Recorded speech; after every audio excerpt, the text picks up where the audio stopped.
Well, buckle up, buttercups, because it seems the ghost of trade wars past is rattling its chains. And this time, it's got its sights firmly set on the European Union. Former President Trump is once again threatening to slap hefty tariffs on goods imported from our European allies. The latest news, as of May 26, 2025, is that these threatened tariffs, which could have been as high as 50% on some EU goods, have been temporarily put on ice.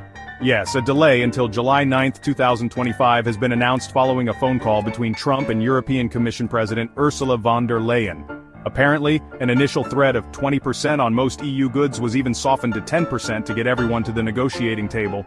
European stocks in the euro did see a little bump when the delay was announced, a collective sigh of relief from investors who are understandably nervous.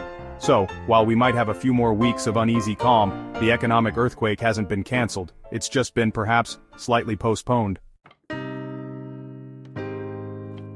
Now let's talk about who exactly is in the crosshairs of these proposed tariffs. The German automotive sector, for instance, is a titan. They export nearly $20 billion worth of vehicles to the US annually. Imagine a shiny $50,000 BMW suddenly costing $75,000 thanks to a 50% tariff. And it's not just the Germans feeling the heat. French wine, a symbol of Gallic pride and a significant export, is also on the chopping block. The US market is worth around $4 billion to French vintners. Italian luxury goods, those fancy handbags and stylish shoes, are also targeted, alongside Dutch agriculture. The ripple effects within these industries would be immense. A 50% tariff isn't a gentle nudge, it's an economic battering ram aimed at the gates of Europe's most successful export sectors. The potential for job losses and factory closures is terrifyingly real, all because of a policy that seems designed to provoke rather than protect. It's a strategy that risks alienating allies and damaging industries that have taken generations to build.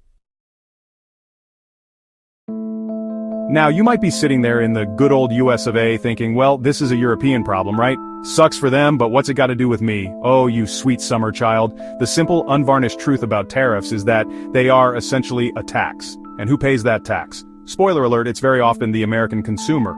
Importers, the companies that bring those German cars or French wines into the US, are the ones who physically pay the tariff to the government. But do you think they just absorb that cost out of the goodness of their hearts? Of course not. That extra cost gets passed down the line, like a very unwelcome game of hot potato, until it lands squarely in the lap of the end consumer. The Peterson Institute for International Economics estimates that Trump's broader tariff plans could cost the average American household around $2,600 annually. This isn't making America great, it's making American wallets significantly lighter. The argument that tariffs protect American jobs is also, shall we say, debatable. While some specific domestic industries might see a temporary shield from foreign competition, the broader economic impact is often negative. Alright, let's add another layer of delightful complexity to this tariff trifle. It's something economists are nervously calling the second China shock. Here's the gist. If the US slaps massive tariffs on Chinese goods, those Chinese products don't just vanish into thin air, no, they need to find a new home. And guess who looks like an attractive, relatively open market when the US door slams shut? That's right, Europe. Chinese electric vehicle, EV, exports to Europe have surged by a mind-boggling 300% since 2020. Now imagine that trend supercharged by US tariffs on Chinese EVs. Europe could find itself inundated with competitively priced Chinese goods, from cars to electronics to who knows what else. For European manufacturers, it's a double whammy. They could lose access to the lucrative US market due to Trump's tariffs on their goods and face a tidal wave of new competition right in their own backyard from Chinese companies looking for new customers.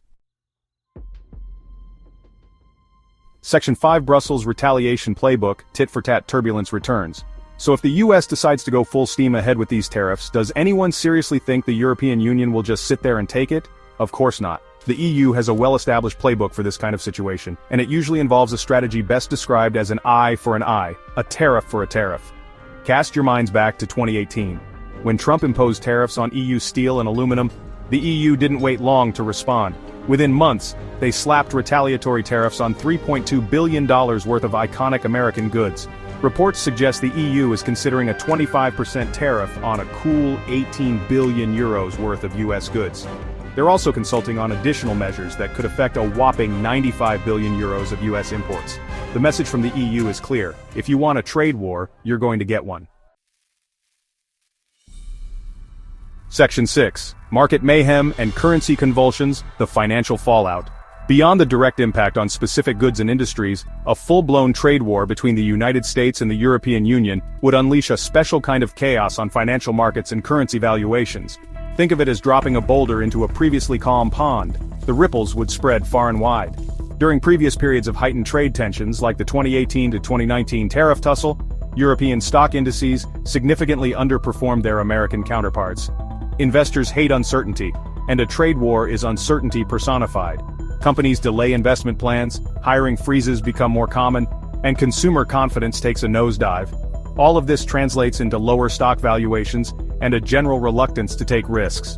Then there's the currency market, which could turn into a real roller coaster. The euro, for example, saw a modest uptick when the tariff delay was announced.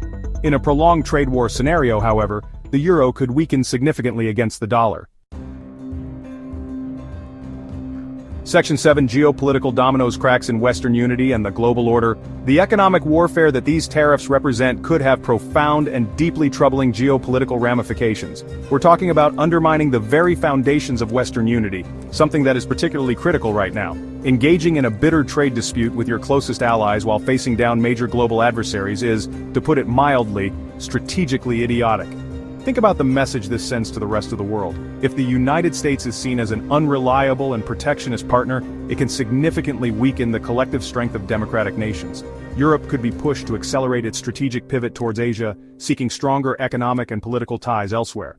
This isn't just about trade figures, it's about trust, reliability, and the very architecture of global alliances.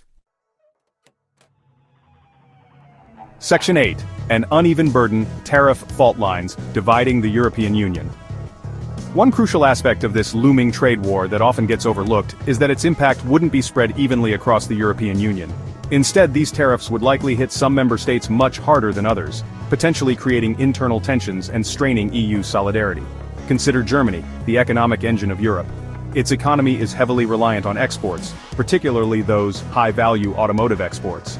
If those cars suddenly become prohibitively expensive in the American market due to massive tariffs, Germany could see its GDP contract by a significant 1 to 2%. This would put immense pressure on the German government and could lead to calls for a more aggressive retaliatory stance. Contrast this with some Eastern European countries that have less direct trade exposure to the United States. Section 9. Navigating the storm: EU's quest for resilience, historical echoes, and future scenarios. So, faced with this potential economic onslaught, what can the European Union actually do, apart from preparing its retaliatory arsenal? The EU has been actively pursuing a strategy of building what it calls strategic autonomy and economic resilience. This involves diversifying its trade relationships, with a keen eye on striking new deals with partners in Asia and Latin America. The idea is to reduce its dependence on any single market, including the United States. Initiatives like the European Green Deal and efforts towards digital sovereignty are also part of this broader push for resilience. By investing in future-oriented industries and strengthening its own internal market, the EU hopes to be better insulated from external shocks. However, these are marathon projects, not sprints. In the short term, there's simply no easy substitute for the massive, wealthy, and relatively open American market. Losing significant access to it, even temporarily, would be a painful blow that new trade deals with, say, Vietnam or Mercosur, simply cannot offset overnight.